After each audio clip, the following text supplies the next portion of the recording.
moving about like some kind of monkey. Why are you so... Hello, monkeys! Lord Frieza, do you not know that today is the final video for the series of videos we've done on the Monster Trio? It has been 1 year, Lord Frieza. Slow. Yes, I know I'm slow to the jump with this, Lord Frieza, but as long as we get to the finish line, far better than never reaching it at all. Ladies and gentlemen, boys and girls, last year, December, I posted a list of where I thought the Monster Trio lied with respect to one another in terms of certain categories. We have a long video list. Jafar, if you would, boom. We have a video for offense, a video for defense, a video for skills, a video for speed, a video for intelligence, and a video for hockey. There are a lot of videos we have done on this subject, and all of the videos will be linked in the description box down below if you want to roll through the entire series. And this I thought was actually a pretty interesting experience to kind of roll through a series of videos like this for a topic that I do find pretty interesting because I do love the Monster Trio. To me, it is my favorite dynamic in the story of One Piece, the Luffy, Zoro, Sanji, tomfoolery, goonery, all that good stuff. But I did want to finish up with the last category, and then moving forward, what I'll do is that in the future, I'll do like one big video and I'll broaden the range. So let's say instead of the Monster Trio, let's just do every Stride. Woo!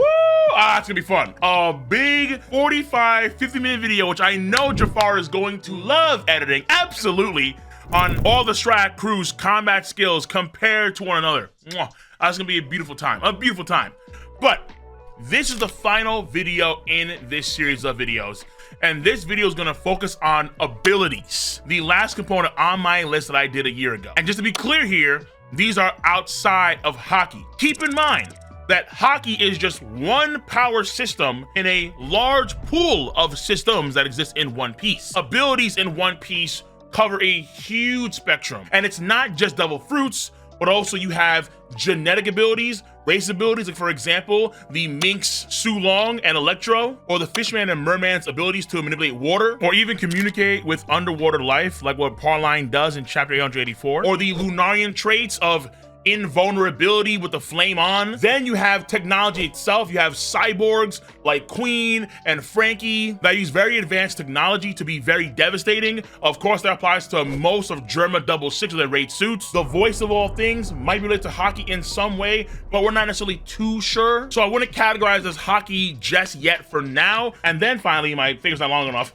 And then there's also, let's say, things that pertain to the soul, where it could be either intertwined with fruit powers or outside, potentially outside of fruit powers, and hockey as well, potentially. So there are a list of things that in the world of One Piece, unique powers that are outside of the paradigm of hockey and let's say pure physical brawn and martial might. I mean, you literally have folks like Django who can cast hypnotism and hypnotize people and make them believe that they are far stronger than what they really are, all the way back in Syrup Village in the East Blue. So the world of One Piece has a lot of powers, way more than you'd first think. And so for this category, between the Monster Trio, between Luffy, Zoro, and Sanji, when it comes to abilities, where do they stack?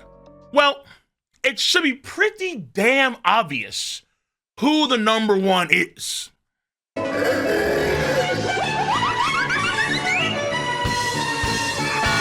The Looney Tunes, the Pixar, the Walt Disney, the DreamWorks shenanigans. That is the monkey massive Nika D. Luffy.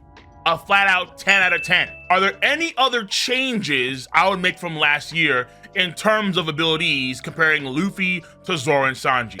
Yes! I am going to lower Zoro to a 2, probably a 1, but I'm gonna say 2.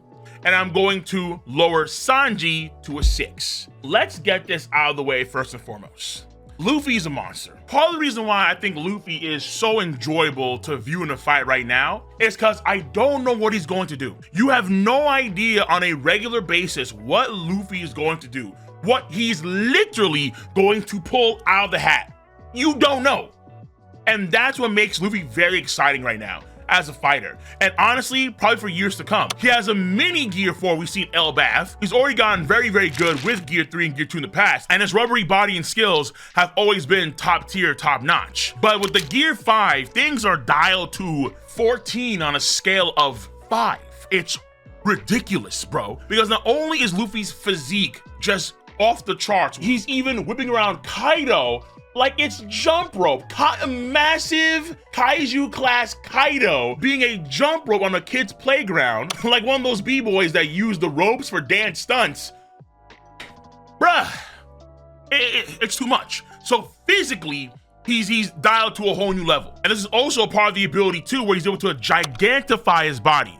So that is an insane ability metric there, to be able to gigantify his whole body just like that and not lose muscle mass or any of that stuff. Crazy. But then we go a step further, where Luffy is basically able to transmute everything he touches into rubber. And that includes even like energy itself. When he first rebounded Kaido's blast breath, he turned the ground into rubber, and then the blast breath, which is a fire attack, which normally it wouldn't be affected in such a weird way by the ground, but the ground got turned to rubber, which then seemed to turn the fire itself into rubber. Crazy. Ah, and then lo and behold, we have him bounce back this gigantic fireball. The man literally rubberfies plasma. He grabs lightning bolts and turns them into rubber. Episode 1074, that incredible episode with the fight between Luffy and Kaido, we see Luffy bouncing around with actual boing, boing, boing, boing, boing sound effects. He goes inverted sky and he smacks the Wukong cloud and turns it into rubber.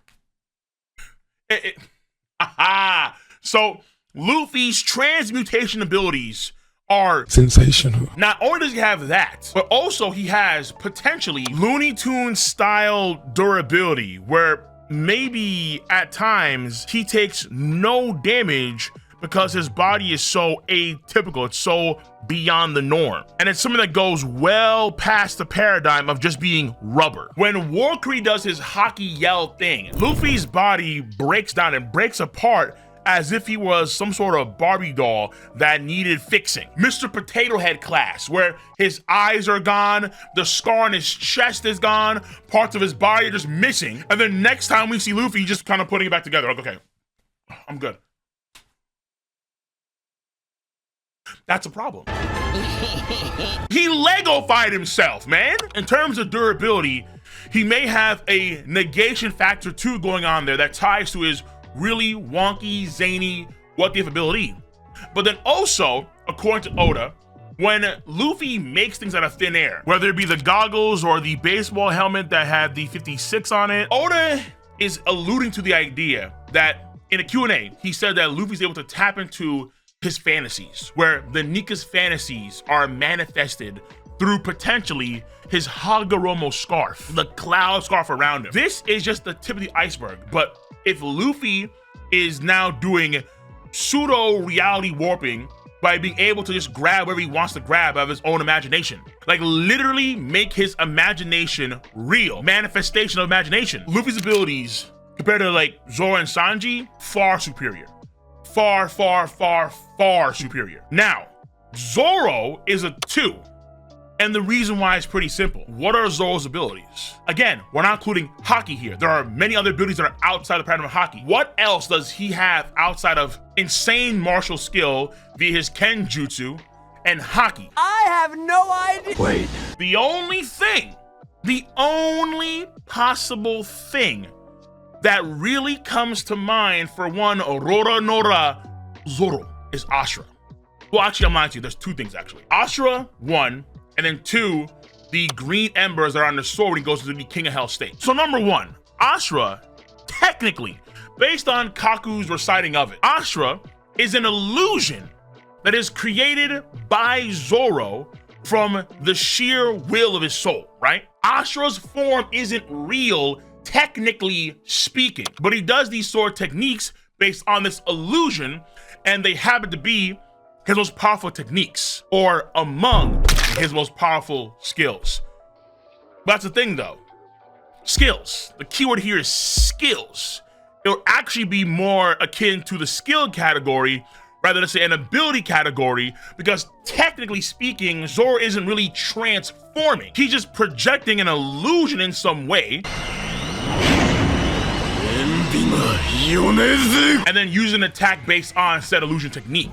And because it's tricky, we can't make certain hard claims with Zoro and his abilities. I would always call Zoro's Ashra a transformation, but technically speaking, it's not a transformation.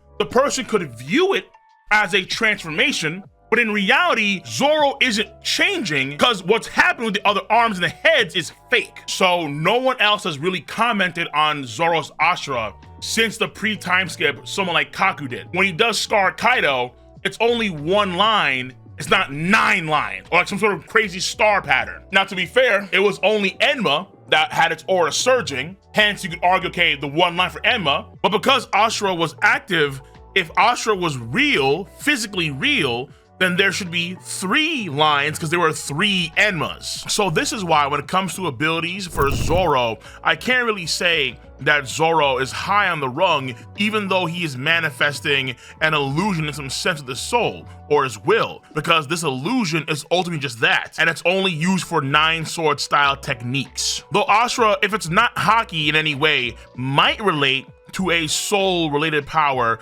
where soul abilities in One Piece, in theory, they do exist even outside of haki. And in the future, if it is confirmed to be haki related, then Ashra would not fall in the paradigm of abilities outside of haki. Now, when it comes to Zoro's green embers around his swords, also tricky. This is why Zoro's a 2. Nothing is set in stone. I've done a video in the past before over here, boom, kind of theorizing what these green embers could mean about Zoro. And I theorize that they're probably similar to Brook's green embers when he goes into his soul form. When Brook is in astral projection soul form, there are these 3 green embers around Brook's, and Zoro has similar green embers on his sword. Now, this may tie to the land of the dead, potentially, because we see against the Rob Lucci fight, Zoro have Conqueror's Haki on his attack for his last move on Rob Lucci, but we don't see any green embers on his sword. You could argue that the green embers are separate from haki, but we're not too sure. That could, let's say, be an Oda error where they forgot to have them on there, because we did see at the beginning of the fight with Rob Lucci, they were there, but then later on, they're gone. Okay, but if they are different, what do they do? I have no idea. And this is where I once again have to appeal to my theory crafting, where I have certain takes and theories on what Zoro's green embers could be if they are independent from haki or incorporate haki in some unique way. But the idea that, okay, well, they're potentially some sort of unique power that belongs to Zoro, therefore this is substantial substantive for his ability pool right now, meaning that right now, even though we don't know what they do, I should raise Zoro higher on the ability list, even though we don't know what they do.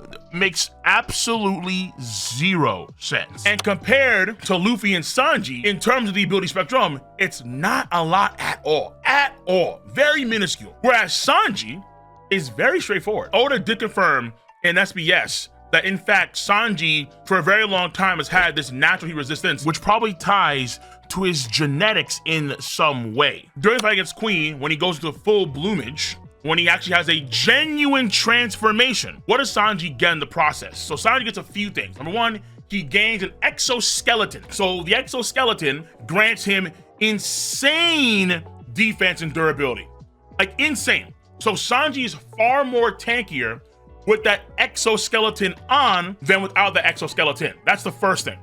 Second thing, Sanji gets added physical buffs. So he gets added physical strength and speed, like OD. This is in a similar vein to when Luffy goes into Gear 5, when he gets also greater physical abilities because he's transforming. Both Sanji's and Luffy's transformations also vastly increase their physicality. The exoskeleton is separate than its actual physical buffs. Third thing, he has regen factor. Sanji regens. For all of the damage that he took on Egghead Island, Sanji, at the end of the day, hands in pockets, coming at it all, was chilling and could easily do a combo move with Luffy and Frankie and Bonnie to send Marcus Mars packing, despite the fact that he got nade up. He got bit by Venus Juro, and there was even a crunch sound effect to that. Regen factor. His body has a regeneration element to it that is separate from the exoskeleton. I'm gonna say it again. The exoskeleton and his regen factor are not the same thing. His exoskeleton can, I think, regenerate easier, be molded back together better than his other siblings, because we saw, let's say, Yonji, he needed a certain press to fix himself after he fought against Sanji. But with Sanji, when it came to his leg and his body, after the brachial coilus, he was able to kind of smash his body back into place again by being it up, and he was A-okay, right, good to go. The exoskeleton is what allowed him to take the sword attack from Queen on his face, and the sword broke. And then him being able to fix that quite easily is a combination of that and the regeneration factor. So when Sanji gets bitten down by Venus Juro, and then you have that crunch sound effect, ultimately, it's gonna fix itself because he has regeneration factor. Is it like Wolverine? No, but he does regenerate far quicker than the vast majority of beings on the planet. And remember, when he attacked Venus Juro, there was no E-Free activated. So this seems to be almost a passive thing that could even be applying to his body despite him transforming. So even though he's not transformed, maybe he still has some features of his Germa transformation that are applying to him in base form. So Sanji's full list of unique abilities is, again, number 1, a natural heat resistance. Number 2, you can argue that he has a degree of pyrokinesis, but not really. It's more of a genetic ability to be able to produce heat, fire at will, not through some sort of skill or technique like, let's say, he used to when he first had double leg, but it wound up being literally spontaneously at will. And he can even change the temperature of his fire at will. Since when he first goes E-Free, all he thinks about doing is just making hotter temperature, then poof, here it is. Similar to the Minx ability to, let's say, make Electro. And we know now it's, let's say, more genetic than, let's say, hockey related, because when Sanji used E-Free Jambe, he had to use Armored Haki on his leg to protect his leg from the increase in the temperature that he was utilizing for the E-Free. So the E-Free and the fire overall appears to be separate from Haki. That's number 2. Number 3, he has the exoskeleton insane and defensive buff. Number 4, he gets added physical buffs from his exoskeleton and from his transformation. And number 5 is what? Number 5 is that he has regeneration factor. So Sanji has 5 distinct unique abilities that he has that are actually confirmable abilities. And a few of them are particularly busted abilities. We have reached the finish line, and that is it for Luffy, Zoro, and Sanji. My stat sheet of how they are stacked to each other compared to last year. I'm gonna do probably, again, the video in the future, do like the entire Straw Hat crew, bring them all down, and it's gonna be a pretty fun video. So stay tuned for that in the near future. And if you enjoy your boys' video content, give it a thumbs up, subscribe to the channel, click on that bell to join the notification squad. I'm gonna catch you guys and gals on the flip side. See you. Bye-bye.